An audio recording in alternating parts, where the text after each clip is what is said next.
Salut, désolé de déranger.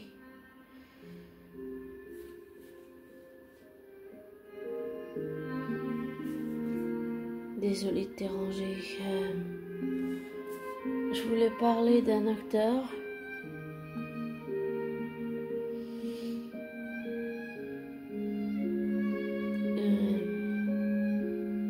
Désolé, je trouve pas les mots.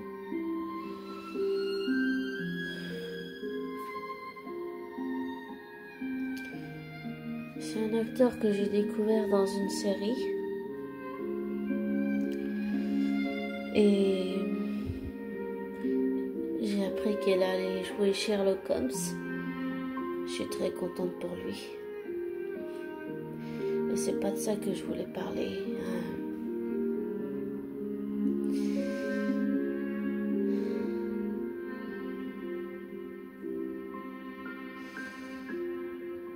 En ce moment, je suis en train de créer un personnage assez complexe, assez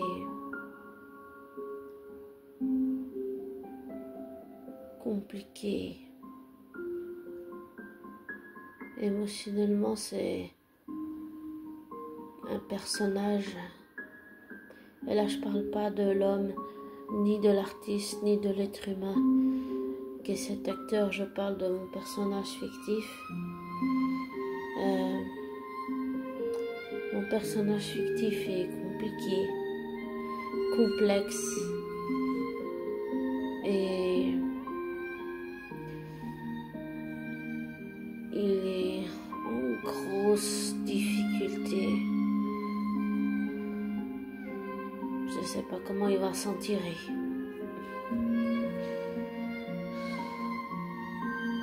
Et en fait, je lui avais donné un nom d'adoption parce que c'est un personnage il est adopté, il s'appelle Sacha, mais il y a un autre nom qui m'est venu à l'esprit, son vrai nom de naissance, et je l'ai trouvé.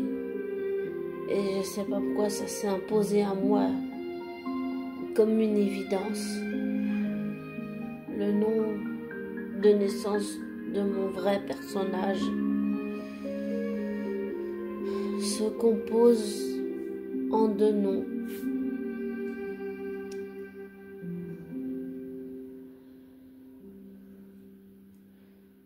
Et je sais pas pourquoi, mais automatiquement, quand je pense à mon personnage, le seul artiste que je vois pour l'incarner, c'est un artiste qui a lui-même vécu l'abandon, qui a vécu un traumatisme énorme. Et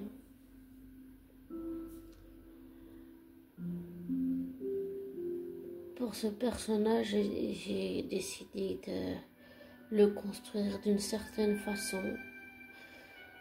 Et pour ça, j'avais une fois partagé un processus, comment je construis les personnages, mais je pense que c'était brouillon, donc désolé.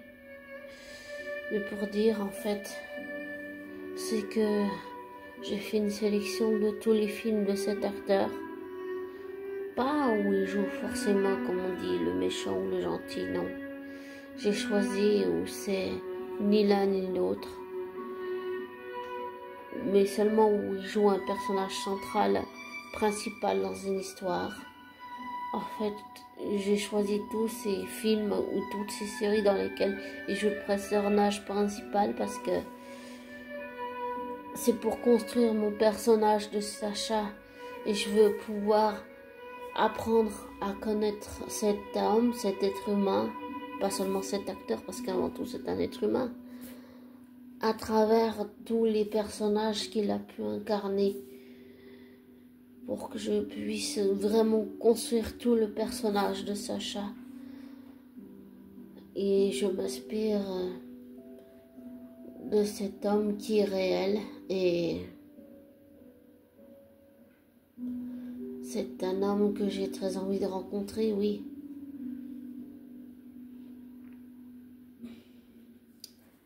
Et je veux le rencontrer, oui, je veux.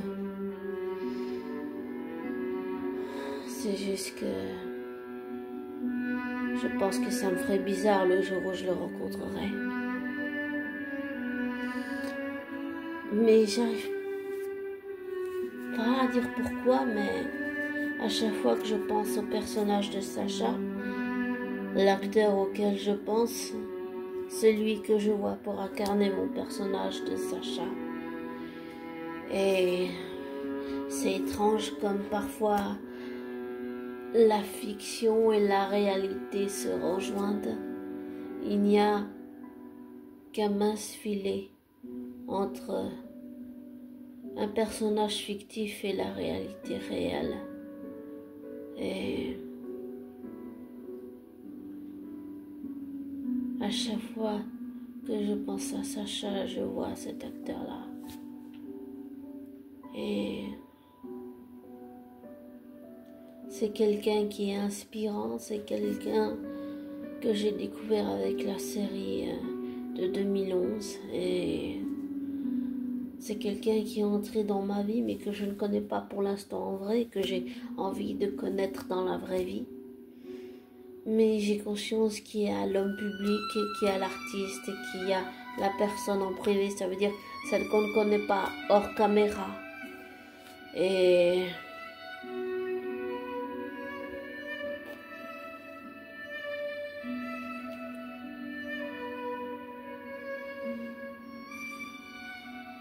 il y a plusieurs choses que je pourrais choisir pour ce personnage.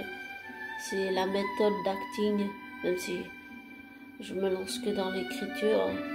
Il y aurait plusieurs choses que je pense que j'exigerais différemment de J.K. Rowling. Ce serait que l'acteur principal soit le personnage, et pas qu'il l'incarne, mais qu'il le soit vraiment. Et pour une authenticité sincère, je choisirais la méthode acting, ou je sais plus comment c'est cette méthode, mais c'est où en fait tu crois vraiment la scène que tu joues, dans la mise en scène, dans les dialogues, dans les éclairages et tout, et en fait tu crois vraiment la mise en scène que tu joues, mais même si c'est que pour une série ou un film, mais je sais plus comment elle s'appelle, mais c'est une méthode d'acting qui me plaît vraiment, et c'est celle-là que je veux pour mon personnage et pour tous les autres. Et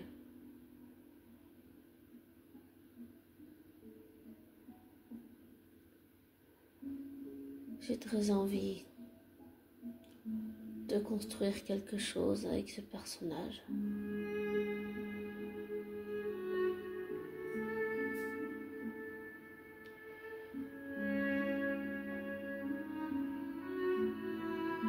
Mais j'ai conscience que dans la vraie vie, je ne connais pas cet homme. Hors caméra, je ne sais pas qui il est.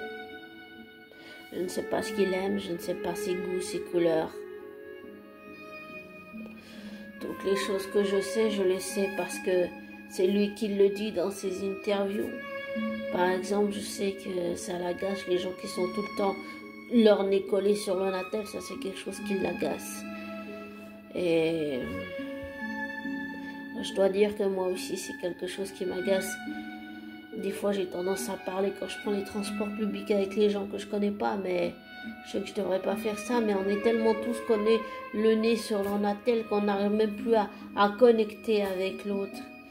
Et souvent j'ai tendance à parler aux gens, je sais pas si c'est pour chercher une connexion ou quoi, mais c'est bien mieux que d'avoir tout le temps le nez collé sur son attel, je pense. Je pense que, je vais dire le nom de cet acteur, mais je pense que d'une certaine façon, oui, Robert Carlyle a raison. C'est vrai que c'est agaçant les gens tout le temps avec leur natel, les gens collés dessus et tout. Pour avoir une vraie conversation, c'est agaçant. J'ai déjà vécu ça. Donc oui, c'est vrai que c'est agaçant.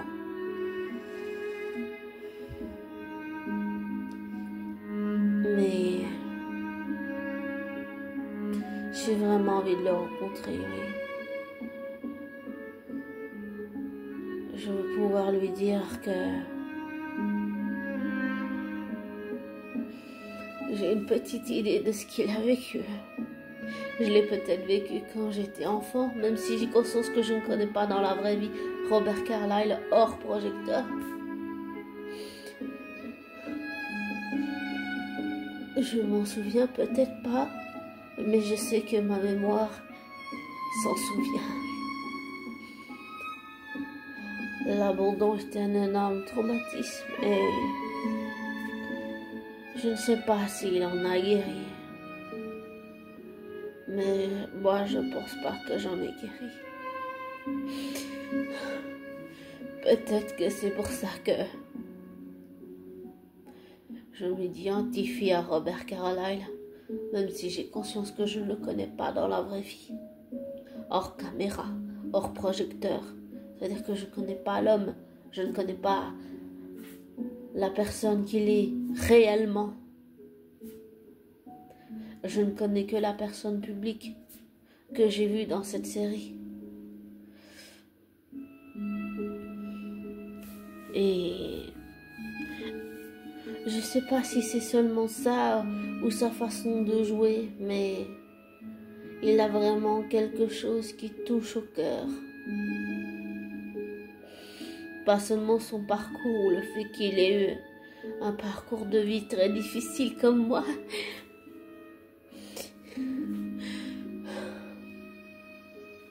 Pardon. Mais c'est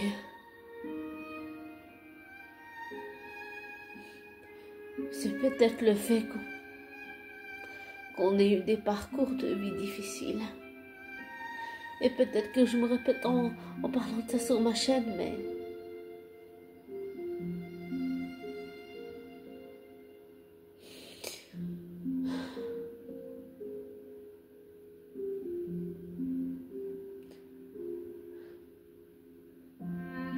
c'est quelqu'un qui me marque par sa façon d'être dans son personnage. En fait, il n'incarne pas son personnage, il est le personnage. Et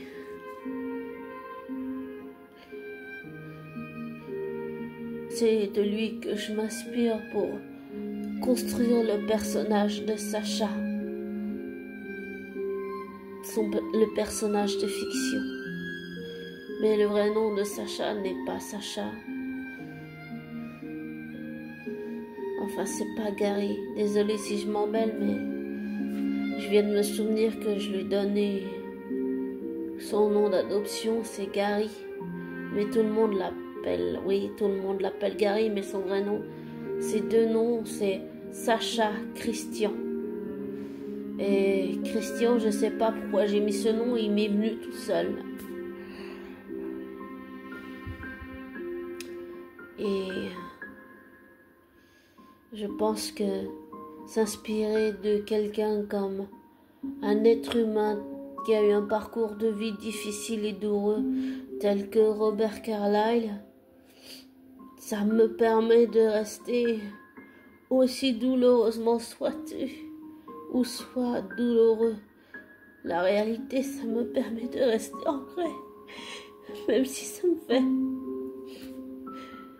fait mal. C'est pas de m'inspirer de Robert Carlyle qui me fait mal. Ce qui me fait mal, c'est le fait que, même si je ne le connais pas encore en vrai dans la vie, que je n'ai pas conscience de l'homme qu'il est vraiment, réellement, hors caméra, son parcours, j'arrive pas à ne pas être sensible à son parcours qui me touche et qui me frappe en plein cœur.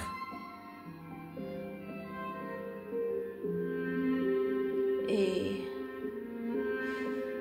je suis très contente qu'il joue le rôle de Sherlock Holmes. Je sais pas comment je vais pouvoir voir la série, mais j'ai hâte. Je suis très contente pour lui. Et